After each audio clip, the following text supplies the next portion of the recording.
Graça e paz a todos. Nós estamos reunidos para mais uma aula do Estado, Seminário Teológico à Distância.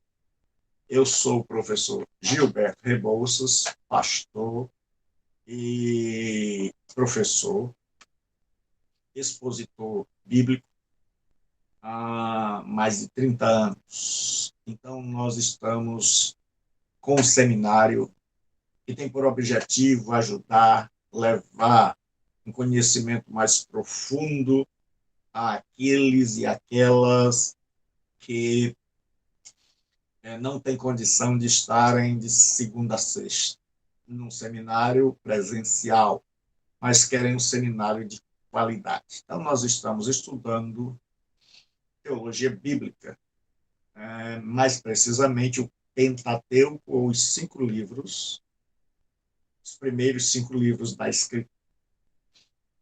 E nós estamos no livro do Gênesis. Então, hoje nós vamos continuar e nós vamos ler um pouco da história de Isaac para nós começarmos a nossa aula de hoje.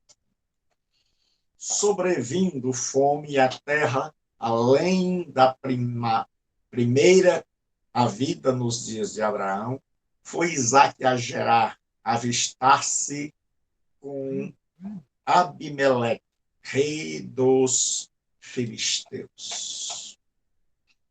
Apareceu-lhe o Senhor e disse: não desças ao Egito, fica na terra que eu te disser, habita nela e serei contigo e te abençoarei, porque a ti e a tua descendência darei todas estas terras e confirmarei o juramento que fiz a Abraão, teu pai. Multiplicarei a tua descendência como as estrelas do céu e lhe darei todas estas terras. Na tua descendência serão abençoadas todas as nações da terra. Aqui Deus está repetindo a bênção prometida a Abraão, porque Abraão obedeceu a minha palavra e guardou os meus mandamentos, os meus preceitos, os meus estatutos e as minhas leis. Isaac, pois, ficou em Gerar. Perguntou-lhe os homens daquele lugar a respeito de sua mulher e disse: é minha irmã, pois temia dizer: é minha mulher, para que,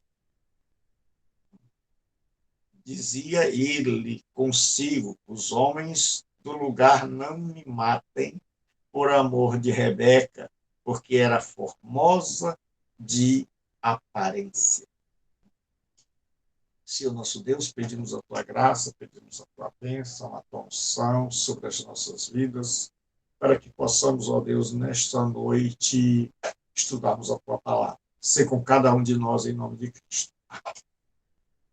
Então, nós vamos ver que Isaac agora vai habitar na terra dos filisteus. Ele tenta descer ao Egito, mas Deus não permite. Abraão desceu ao Egito, mas Isaac não lhe é permitido. Deus impede que Isaac desça ao Egito. E Isaac vai ser alguém muito tímido e alguém que vai fazer uma ponte entre Abraão e o patriarca Jacó. Então Deus renova a promessa, né, de multiplicar sua descendência. Só que Isaac agora ele está na terra dos filisteus e ele comete o mesmo erro de Abraão. Nós vemos que as pessoas da Bíblia são pessoas como nós, que cometem erros e, às vezes, erros repetidos, que a gente chama de erros recorrentes. Pastor, Oi? essas leis, esses preceitos que Deus falou que Abraão obedeceu, assim, ele especifica assim na Bíblia não, né? Porque Oi? Deus depois deixa a lei e os preceitos, né, os mandamentos para o povo dele, mas essas leis e esses mandamentos que ele fala que Abraão obedeceu, Uhum. seria qual? É porque é o seguinte, acredita-se que Abraão obedeceu a lei mesmo antes dela ter sido dada. Ou seja, que Abraão era um homem que vivia conforme a palavra de Deus. Então, os judeus acreditavam que a vida dele era uma vida que se enquadrava na lei que posteriormente foi dada a Moisés. Mas é como Paulo diz assim. Paulo diz: os gentios que não têm lei, quando procedem de acordo com a lei, para eles são leis. Então, Abraão ainda não tinha uma lei escrita, mas já tinha a lei de Deus guardada no coração e expressa através da sua vida de fé. Deu para entender? Deu, pastor. Então, vamos lá. Então, agora, Isaac nega que a mulher seja sua esposa. E Abimeleque quer ficar com Rebeca, porque ela é muito bonita. Mas Abimeleque descobriu a farsa, porque ele vê, por entre a janela, Isaac acariciando Rebeca. Alguns acreditam que eles estavam tendo relações sexuais, mas outros acreditam que eles estavam apenas namorando. Isso não importa. O que importa é que Abimeleque descobriu que a farsa, que Isaac não era um irmão de Rebeca, mas ele era marido. E nós vemos que os homens de Deus da antiguidade tinham os mesmos medos que nós, tinham as mesmas tribulações que nós. E Abimeleque alerta Isaac para o perigo. Ele diz: qualquer homem poderia ter abusado dela. Ele diz: quando você disse que ela era sua irmã, então, já que ela era uma mulher solteira, qualquer pessoa daquela terra poderia ter abusado dela. Então, nós vemos agora, mais uma vez, a questão da prosperidade do trabalho. Então, resolvida a questão, assim como aconteceu a questão de Abraão, ele voltou. Então, Isaac, agora, ele leva uma advertência, né? É como se a gente fosse chamar uma lição de moral de um rei pagão, e aí ele volta para andar em sintonia com Deus. E agora nós temos a prosperidade mediante um trabalho árduo. Deus abençoou o plantio por meio da irrigação, adquiriu gados e servo em grande quantidade. O texto vai nos dizer que Isaac plantou naquele ano e colheu 100 vezes mais. Isso é uma linguagem figurada, para dizer que ele colheu muito. Ele teve uma colheita imensa. Mas qual é a razão desta colheita? É que Isaac ele foi cavando poços. E à medida em que ele ia cavando poços e encontrando água, Isaac começou a fazer plantio irrigado, coisa que naquela época não era costume, a não ser lá no Egito, onde o rio transbordava e quando o rio voltava ao normal, as pessoas pegavam aquela parte que estava molhada e plantavam. Mas daqui Isaac está pegando a água desses poços e ele fez uma irrigação e aí ele teve uma colheita tremenda. E comprou, né, agora gados e servos. Então ele está enricando. Mas Isaac é hostilizado pelos filisteus. Os filisteus começam a entulhar os poços. E nós já vimos que poços de água naquela região era uma bênção, era algo tremendo, era como se fossem poços de petróleo. Então, você entulhar, você acabar com o poço de alguém era causar um prejuízo financeiro terrível, algo capaz de gerar uma guerra.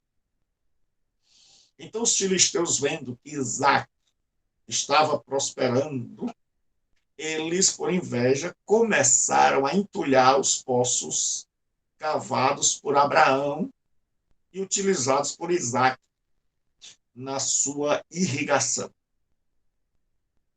E aí, o que acontece? Abimeleque, acredita-se que é um dos nomes para o rei dos filisteus, orienta Isaac que se aparte, porque agora é visto como uma ameaça,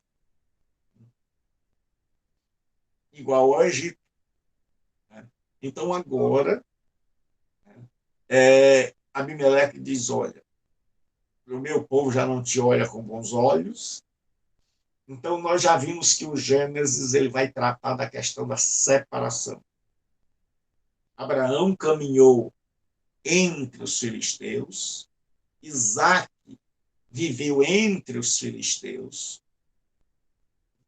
mas agora está na hora de separar o povo da promessa dos filisteus. Então, sempre nós vamos ver que Deus está nesse processo de separação. Então, o livro do Gênesis é o livro do começo e do recomeço, e o livro que vai estabelecer a separação entre o que é certo e o que é errado, entre o povo de Deus e o povo que não pertence a Deus.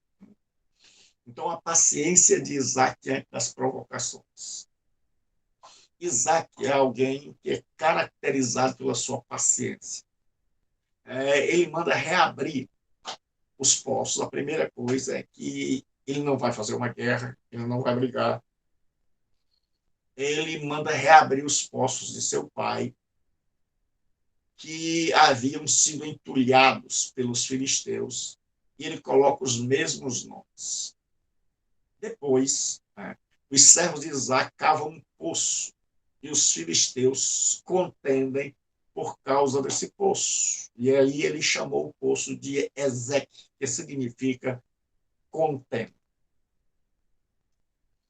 E aí eles cavaram um segundo poço, e por este também os filisteus contenderam. Daí chamou-se Sitna, que significa briga ou disputa. E dali ele partiu e cavou um poço, e por este não contenderam. Então ele cavou 3 poços. Cavou um, eles contenderam, tomaram. Ele foi paciente, cavou o segundo. Os filisteus também tomaram. E aí ele vai em frente, ele vai andando e cavando poços.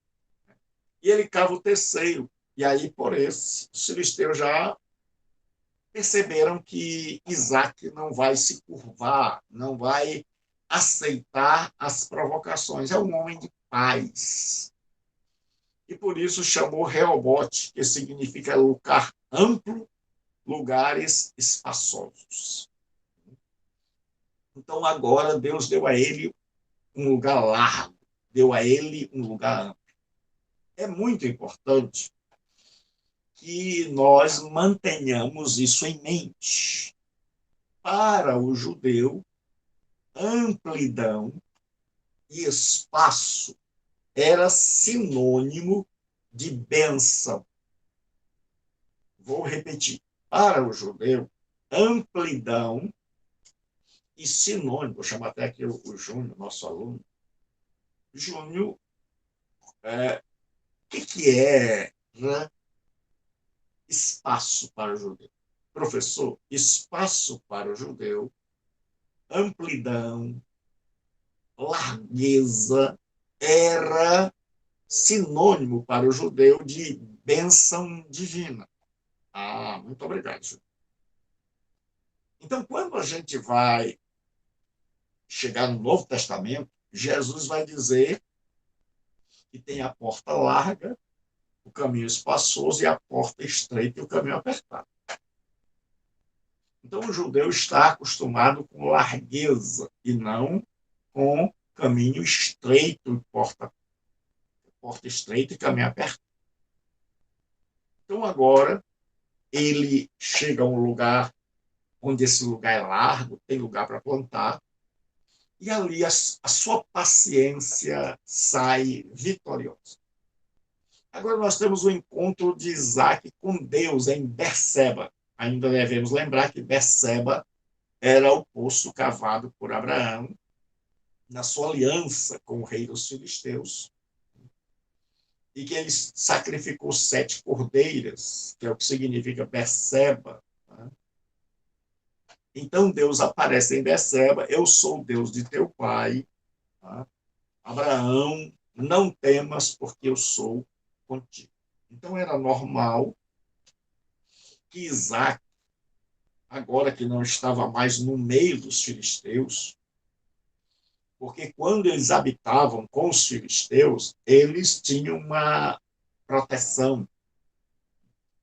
Enquanto eles conseguiram conviver amigavelmente, mas agora eles já não são mais amigos. Os filisteus já não os veem com bons olhos. Então Isaac e sua família têm que sair dali. Então agora Isaac está com medo.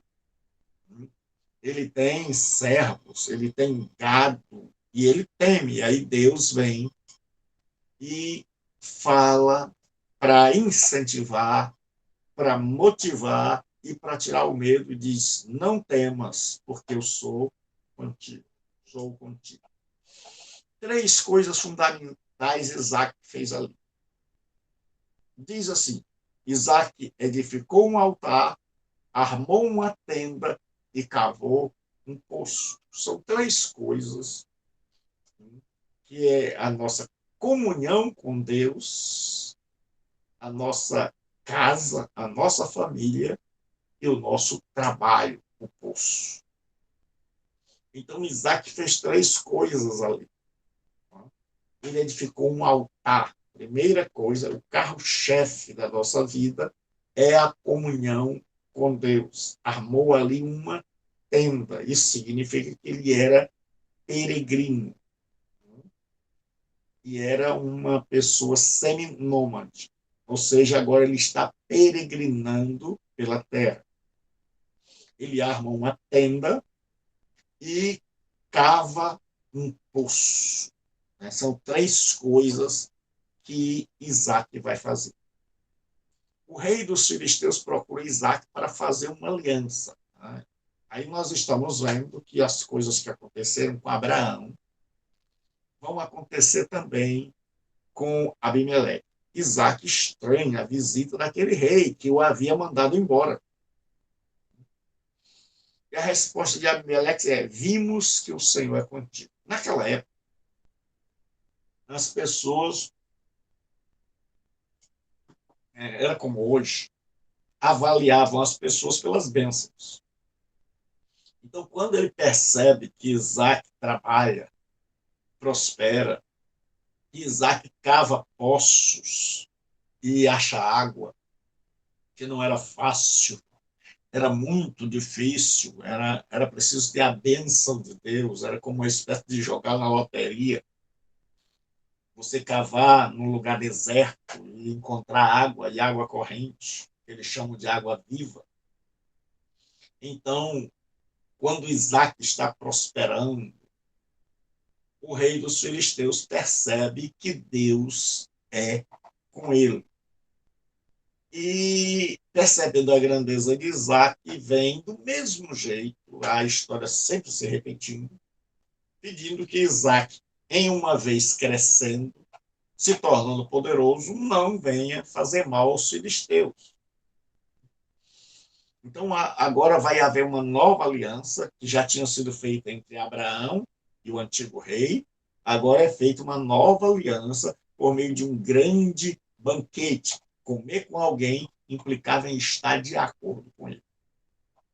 Então, se você aceitava comer com alguém no mundo antigo, isso significava que você tinha comunhão com ele. É por isso que os judeus ficavam assim quando Jesus comia com os pecadores, porque para eles, Jesus estava aceitando o pecado daquelas pessoas.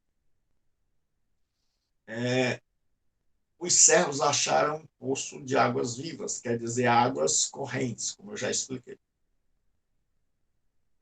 Esaú casa com mulheres pagãs. Então, agora, ele mesmo tomou mulheres sem perguntar aos seus pais. Esaú, ele vai casar com mulheres pagãs. Casou aos 40 anos e praticou a bigamia, porque primeiro ele casa com duas. Depois, ele vê que seus pais não gostaram, então ele vai lá e casa com mais. E a Escritura vai nos dizer que ele amargurou o coração dos pais. Então, os pais estão vendo agora que Esaú fez tudo isso.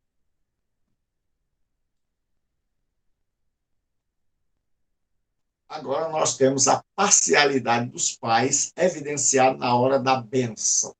Naquela época, o filho, preste bem atenção, o filho primogênito, o primeiro homem, o primeiro filho macho era considerado o herdeiro. Então ele tinha três coisas. Ele herdava o nome do pai, ele herdava a terra e ele herdava porção dobrada na herança. Digamos, se fosse uma herança dividida em três partes, duas partes eram dele. Então, ele herdava o nome do pai, ele herdava a terra e ele herdava uma porção dobrada. Então, era muito importante que uma pessoa tivesse a primogenitura. E o pai, antes de morrer, transferia todas esses direitos através de uma bênção. Então, Isaac insiste em abençoar Esaú, mesmo sabendo da profecia. Em Gênesis 27, de 1 a 5, nós já vimos que Deus disse que o mais velho servirá ao mais novo. E que o mais novo seria superior ao mais velho. Mas é uma questão de preferência. Nós já vimos que Isaac tem uma preferência por Esaú por causa da caça, enquanto que Rebeca tem uma preferência por Jacó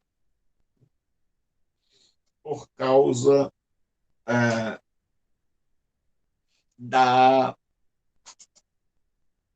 dele ser caseiro.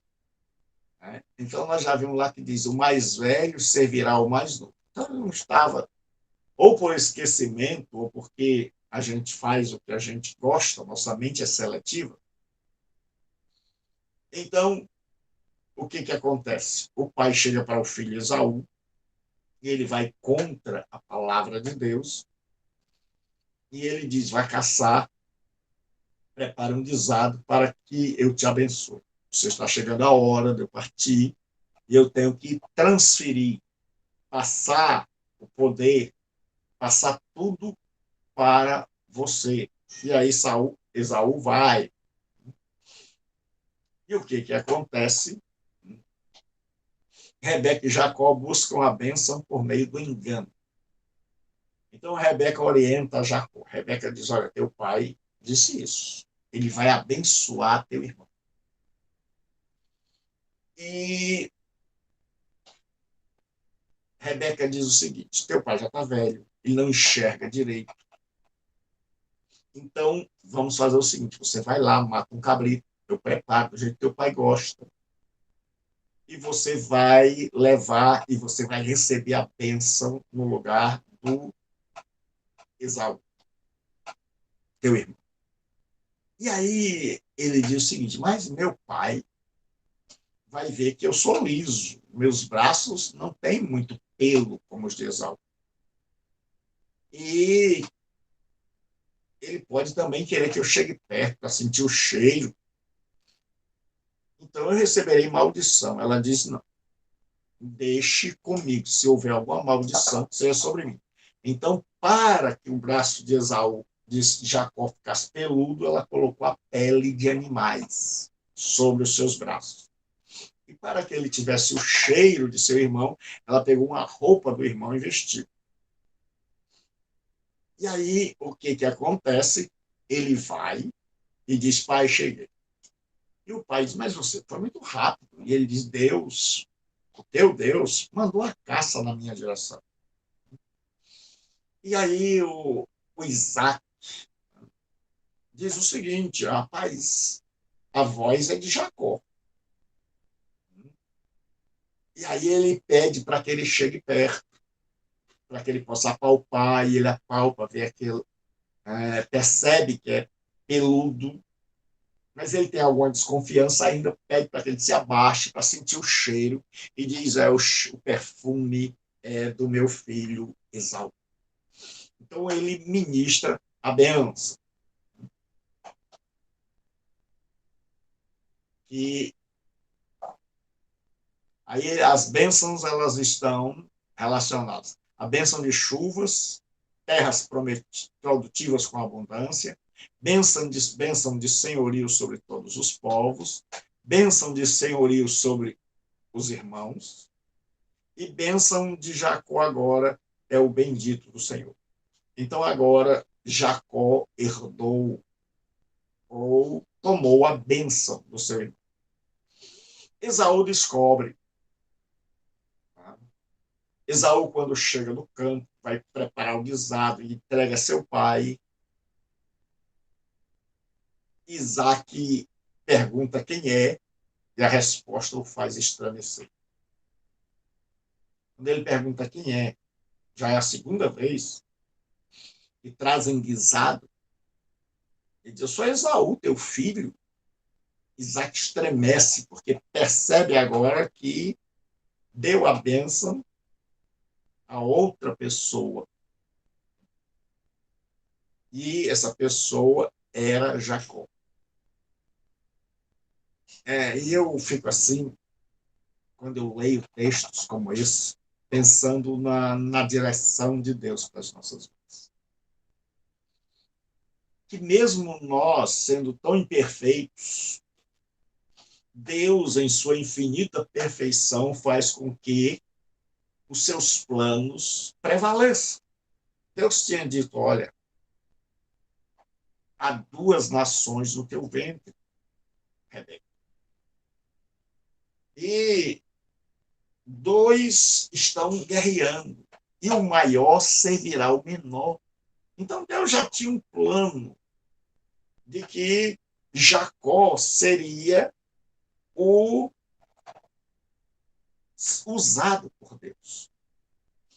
Mas tudo veio para contrariar esta predição. Primeiro, Esaú herdou a primogenitura, nasceu primeiro, mesmo ele sendo gêmeos. Mas aí Jacó faz todo tipo de artimanha para tomar as coisas de Esaú. E o que ele não sabe é que, apesar dos seus erros, dele e da mãe, erros estes que não têm a legitimação por Deus, mas mesmo assim eles estão fazendo aquilo que Deus predeterminou. Ou seja, isso é um ensino para nós de que mesmo o homem sendo rebelde, o ser humano fazendo maldade, na verdade, muitas vezes nós estamos fazendo, caminhando para aquilo que a gente chama de a vontade de Deus. Então o pai diz, teu irmão veio, e eu pensei que era ele tomou a tua bênção. E aí Esaú pede uma bênção, e a bênção dele é o inverso. Diz que ele vai morar longe. num lugar onde não tem chuva. E tudo que diz com Jacó diz o inverso com Esaú. E por isso Esaú passa a odiar o irmão. Então agora ele já não consegue mais viver paciente. E ele se prepara para matar o irmão logo após a morte do pai. Então Rebeca agora, veja que Rebeca é a mentora intelectual dos planos de Jacó. O que eu acho interessante é que você vai ver que as mulheres, elas são mulheres que elas têm uma esperteza. Você vai ver Sara, como Sara era esperta. E você vai ver agora como Rebeca ela é esperta para fazer com que aquele a quem ela gosta mais, aquele da sua preferência, consiga ter as coisas. Então, Rebeca chega para Jacó e diz: olha, teu irmão está planejando matar. Vamos fazer o seguinte: eu vou te enviar lá para a minha terra, para de onde eu vim. Aí agora a gente lembra, para a casa do Labão, que era irmão dela. Você lembra que o Labão era aquele que, quando viu o servo de Abraão e a sua irmã com muitas joias, ele era muito interesseiro. E agora o Jacó vai voltar. Né? Nós já vimos que é começo e recomeço. Deus tira Abraão lá de Ur dos Caldeus. E agora Deus vai tirar lá de Ur dos Caldeus uma esposa para Jacó. Só que agora nós vamos ter Jacó indo lá. Abraão diz: não deixe Isaac ir lá. Mas agora Jacó vai para lá, vai passar 20 anos lá.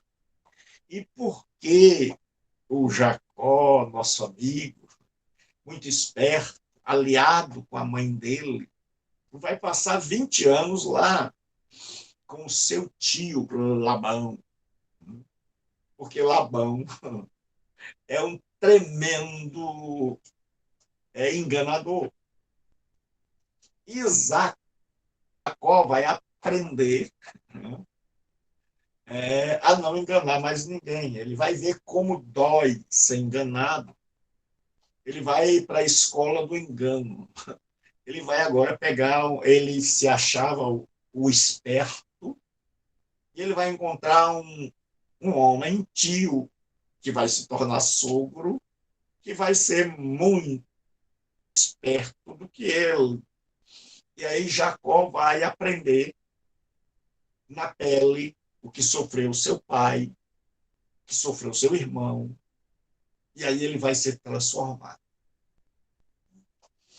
Então agora ele é convencido a voltar para Arã, para que Jacó não tome mulher cananeia. Então, o que acontece? Ela tem que convencer o marido a enviar o filho.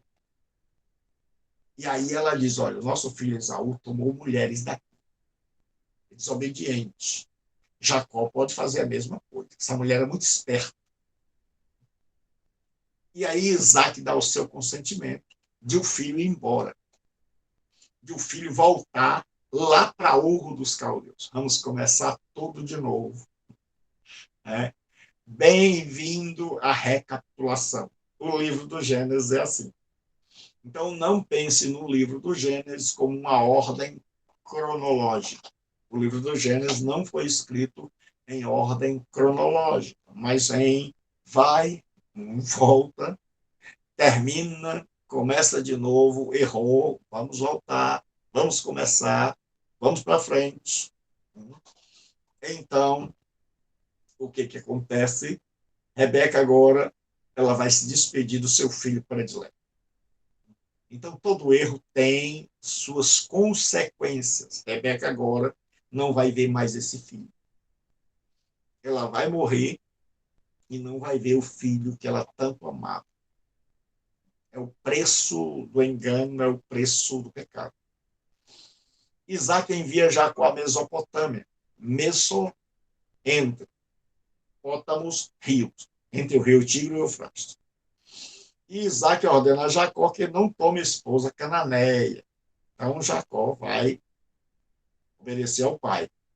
E ele deve ir à casa de Betuel, né, e casar com uma das filhas de Labão. Então nós já conhecemos o Labão lá de quando Abraão mandou buscar. Esse Labão aqui vai ser um grande professor. Esse Labão é alguém hiper, super esperto. Invoca a bênção de Deus Todo-Poderoso sobre Jacó, e Jacó obedece e vai à casa de Betuel em Padã Arã, uma planície no norte da Mesopotâmia. Esaú, revoltado com a obediência de Jacó, casa com outra mulher pagã. Então, vendo que o pai, que Jacó, fez o que o pai queria, ele já está com raiva, né? Ele já chutou o pau da barraca, então ele vai dizer o seguinte: eu vou fazer mais, vou fazer por pirraça. Então ele toma uma terceira esposa, e essa esposa é uma ismaelita. Aí nós já vimos, descendente de Ismael. Então aí Jacó vai fazer sua viagem para a Mesopotâmia. E ele tem um sonho. Deus mostra um sonho, uma escada posta na terra, cujo topo toca o céu. Veja que aqui é um contraste com a Torre de Babel. A Torre de Babel começava na terra para chegar ao céu. Aqui é o céu na direção da terra. É uma escada posta na terra, ou seja, uma escada que começa no céu e ela vem à terra. E os anjos de Deus descem e sobem. E Deus promete que a bênção de Abraão continuará por meio de Isaac, que aqui é Jacó. Deus promete guardar e estar com Isaac e trazê-lo a Jacó e trazê-lo à terra da promessa. Jacó diz: quão temível é este lugar. Então Jacó imagina que ali é um portal, como antigamente acreditava. Então ele imagina que ali, aquele lugar é a porta dos céus. Então ele diz que aquele lugar é a casa de Deus, por isso ele chama aquele lugar de Beit El, ou Betel. Beit, casa, El, Deus. Então ele ergue uma pedra, que até hoje você vai encontrar esses monumentos, e aí ele unge com óleo aquele lugar, que é uma coluna. E Jacó ergue essa coluna e derrama azeite sobre ela. É um lugar onde ele vai fazer uma promessa.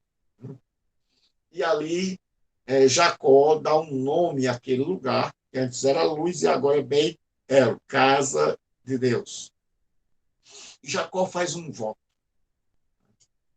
E esse voto inclui três coisas: o Senhor será o seu Deus, aquele lugar será a casa de Deus, e Jacó entende que seu dízimo não era uma oferta, mas uma devolução. Ele diz: de tudo que me deres, preste atenção, tudo que o Senhor me der, eu te darei o dízimo. Então ele está dizendo: o Senhor vai me dar, e de tudo que o Senhor me der, então eu te darei o dízimo. Então veja que o dízimo era uma prática anterior à lei e que foi sancionado pela lei. Jacó agora chega a Padã. Ele chega ao poço onde os pastores se reúnem. Jacó não sabia como eram os costumes ali. Jacó é um estrangeiro agora. E o Labão vai aproveitar desta falta de conhecimento dos costumes de Jacó para passar a perna nele. E Jacó pergunta aos pastores sobre Labão, e dizem os pastores que ele tem uma filha, Raquel, que é pastora, mas pastora de ovelhas. E os pastores estavam esperando Raquel para tirarem a pedra. Então, naquela época, o povo oriental é um povo gregário, um povo unido, um povo que faz tudo dentro da coletividade. Então, o que eles faziam? Eles tampavam o poço com uma pedra pesada, e quando eles iam dar de beber às ovelhas, eles esperavam todos chegarem, e aí todos se juntavam para tirar aquela pedra pesada e dar de beber às ovelhas. Então, quem chegava primeiro ficava esperando pelo segundo.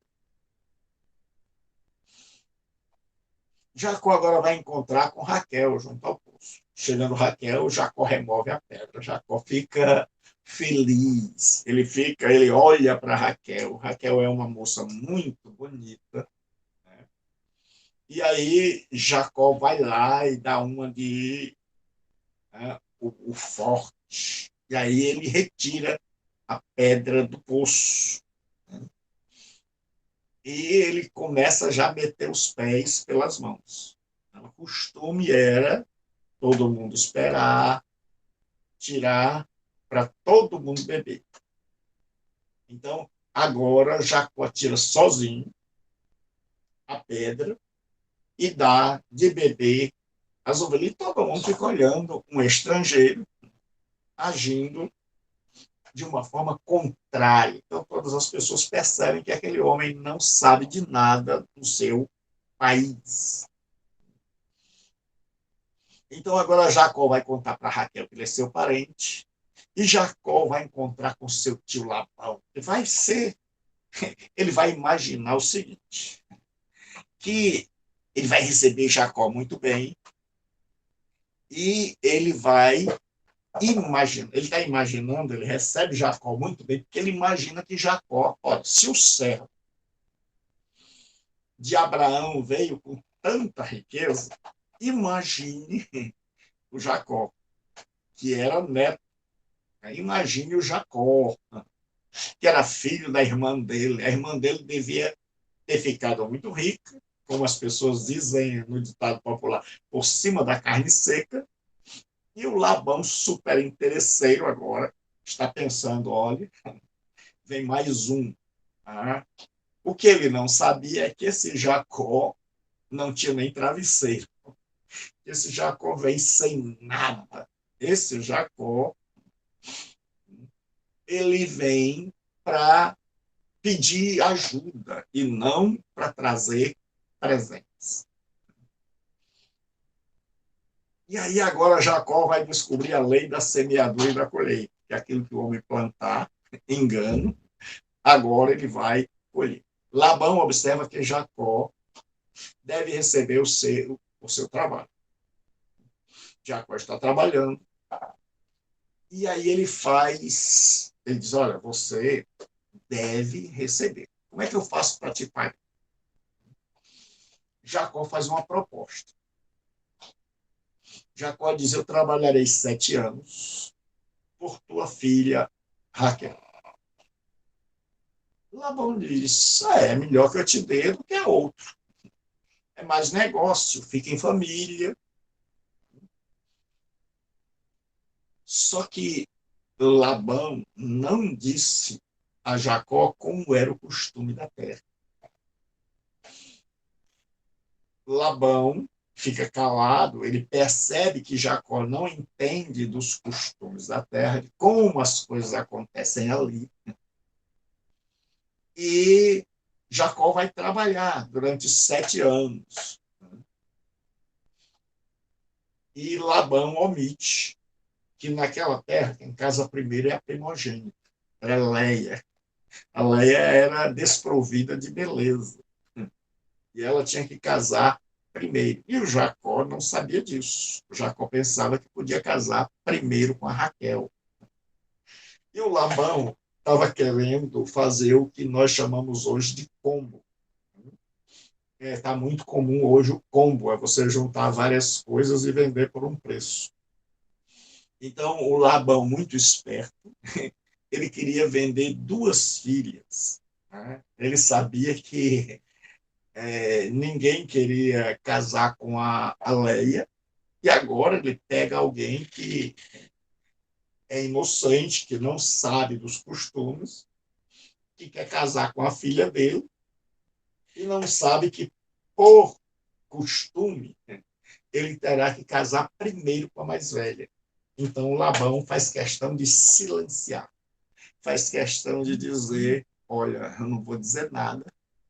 Ele casa com a mais velha, eu consigo casar a minha filha e tenho um bom lucro, e depois eu vendo a outra também. Depois eu ofereço a outra. Então, ele não precisa saber de nada agora. Então, Jacó é bem-vindo à escola do engano, né? À lei da semeadura e da colheita. E chega o dia do casamento, aí o Jacó é enganado. A mulher vem com um véu, o casamento é à noite. Labão deu vinho a Jacó, e ele casou com Leia, pensando ele que estava casando com Raquel. Quando foi de manhã e ele descobriu, ele ficou furioso. Ele ficou furioso. É verdade. Ele agora fica furioso e ele vai lá no sul. E ele diz: olha, meu senhor, eu fiz um contrato com o senhor para casar com Raquel. E como é que de manhã eu vejo a Leia? Aí o sogro dele agora diz: meu filho, né? O sogro passou a perna nele. E o sogro diz: meu filho, é o seguinte, aqui na nossa terra, você não sabe dos costumes. Se fosse o compadre Washington, dizia assim: sabe de nada, inocente. Mas Jacó não era inocente. Era inocente no sentido de não conhecer o Labão. O Labão era um grande professor, né? E o Labão chega e diz: olha, você não entende. Aqui nunca a gente casa a mais nova no lugar da primogênita. Primeiro a primogênita, depois a mais nova. Então vamos fazer um negócio. Vamos fazer um combo. Você trabalha mais 7 anos, e aí eu te darei também Raquel. E aí ele já tinha conseguido passar para Jacó a Leia, e agora Jacó vai. Agora Jacó começa a sentir o que o pai sentiu, o que o irmão sentiu, a raiva, a frustração, como dói ser enganado. Então, com Deus não se brinca.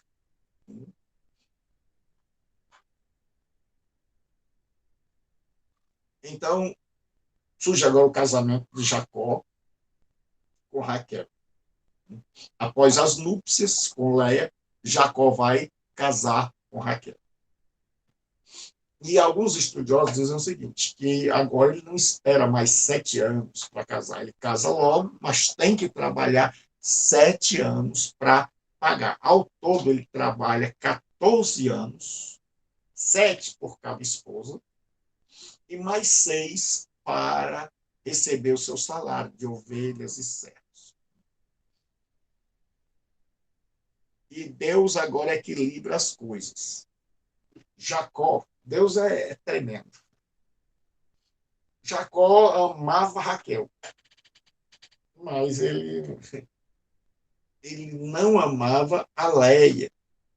A Leia era alguém que tinha entrado na vida dele sem ele querer. Então, o que Deus fez? Já que Raquel tinha um amor, Leia tinha a fecundidade.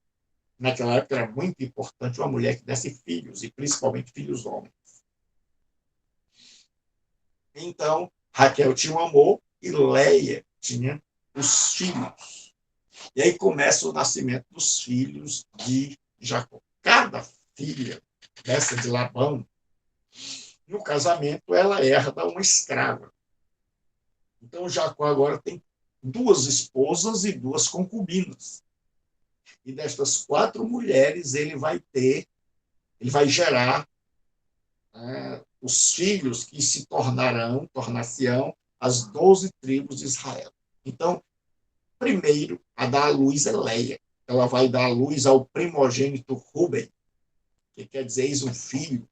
Depois Simeão, que quer dizer ouvido. Depois ela vai dar luz a Levi, que quer dizer unido. Então, Leia é a mãe da realeza e do sacerdócio. Ela é mãe de Judá, que vai ter a realeza, e ela é mãe de Levi, que vai exercer o sacerdócio. Veja como Deus é maravilhoso. Gente que é desprezada é amparada por Deus. Aí Raquel percebe o seguinte: rapaz, eu vou fazer a mesma coisa que Sara fez. Eu vou dar a minha escrava para ela deitar com Jacó, e assim eu não fico perdendo nessa batalha interna. Esse negócio de duas mulheres nunca deu certo. Né? A Bíblia está aí, cheia de histórias para mostrar que com uma mulher a vida é difícil, é complicada, com duas mulheres o negócio é bem mais complicado.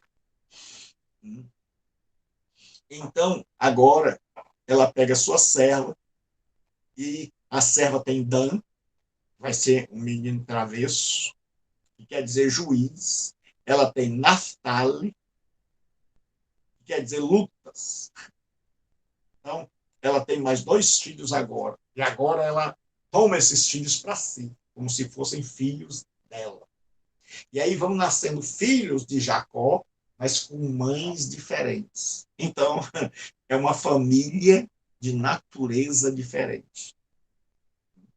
É uma família onde um tem uma natureza, o outro tem uma natureza diferente, o outro tem outra natureza. Então, agora, a Raquel, a Leia diz o seguinte: é assim? Então, o negócio é ter filhos.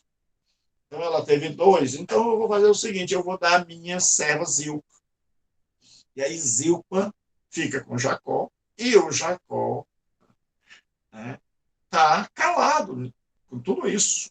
Né? Ele está dormindo com as mulheres. Né? E aí ele se omite, ele não entra na briga das mulheres, porque a briga das mulheres está sendo um negócio bom para ele. Então, agora, essa disputa interna, uma deu a escrava, a outra disse: é assim, eu vou dar a minha escrava. E a escrava de Léa teve Gade, que significa tropa ou fortuna, a ser quer dizer feliz. E aí, Deus é bom. Deus lembra de Raquel, que era uma mulher estéril, que não dava à luz. E ela teve um filho chamado José. E aí agora só falta o Benjamim. O Benjamim não vai nascer aqui.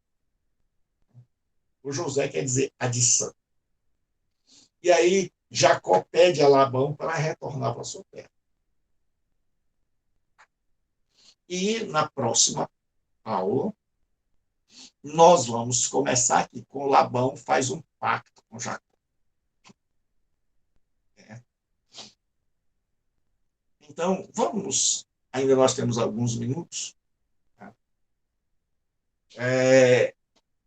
Labão reconhece que o Senhor abençoou o trabalho de Jacó, ele não é bom. E Labão era muito esperto. Então, Labão diz que ele deve agora escolher um salário, já que ele tinha trabalhado até agora pelas mulheres. Então, Jacó escolhe, e Labão diz: os malhados, salpicados e os negros serão teus. E Labão é muito esperto. É como aqui, numa linguagem popular, o povo diz mala. Mala sem alça. Labão aceita a proposta de Jacó, mas no mesmo dia separa todos os malhados, salpicados e negros e dá aos seus filhos. Labão fez o seguinte: Jacó disse: olha, os malhados, negros e salpicados serão meus. Porque nascia menos. Então nascia mais branco. E aí é como se ele dissesse, tá aqui, eu estou te pedindo um salário razoável, um salário que você pode pagar, que você não vai gastar muito. Mas o Labão, que era muito esperto, está certo. Não quero pagar nada. Então pegou os filhos e disse, peguem, separem todo o gado miúdo, que era ovelha, separem todos os salpicados, malhados e levem para longe. Só vai nascer branco. Esse Jacó não vai receber nada. E diz a Bíblia que colocou 3 dias de distância um do outro. Ou seja, o negócio ficou feio para Jacó. Ele não iria receber nada, porque o tio, pense no tio. Né? Então, agora, Jacó vai usar também da sua esperteza. É uma batalha para ver quem é o mais esperto ou o mais malo. Jacó faz o uso das varas. Naquela época, acreditava-se que se você fizesse listas nas varas e colocasse diante dos olhos das ovelhas que estavam para parir, então elas pariam listrados e malhados. Então era a crença pagã. Então Jacó, ele não conhece a Deus de verdade, ainda com profundidade, o conhecimento dele é muito raso. E quando a gente tem conhecimento raso, a gente acredita num monte de crendices. E Jacó vai lá e diz, olha, rapaz, eu tenho que apelar, eu tenho que ter salário. E é o que se chama de reprodução seletiva. As varas só eram usadas quando as ovelhas que acasalavam eram as fêmeas. Então, Jacó, muito esperto, quando ele via as ovelhas grandes, curtas e bonitas acasalando, e elas iam beber água, ele colocava as varas. Quando eram aquelas magrinhas, ovelhas mirradas, pequenininhas, ele tirava as varas. Né? Então, o que aconteceu é que as ovelhas começaram a nascer malhadas, salpicadas e listradas. Só que lá na frente, Deus vai dizer para Jacó que não foi por causa da malandragem dele, não foi por causa da superstição dele, mas foi a bênção de Deus na vida dele, para que ele não fosse vencido por Labão. Então Jacó, a cada dia mais, enricava. Ele tinha muitos rebanhos agora, tinha servos e servas, camelos, jumentos, e agora o negócio fica sério para Jacó. Então agora está na hora de Jacó se separar de Labão. Veja, mais uma separação. Desde a separação entre os céus e a terra, só o que tem no Gênesis é Deus dizendo: o meu povo deve ser um povo separado. Então Jacó vai separar-se de Labão e vai retornar à sua terra. E aí você vai ver, começa tudo de novo. Surge um parênteses de 20 anos. Jacó vai para a terra de Ur dos Caldeus e a terra da promessa fica lá. Mas, depois de 20 anos, Jacó retorna ao ponto inicial. E aí vai recomeçar. Vai ter um novo recomeço, que é o que nós estamos vendo. Separa, vai, não deu certo, volta.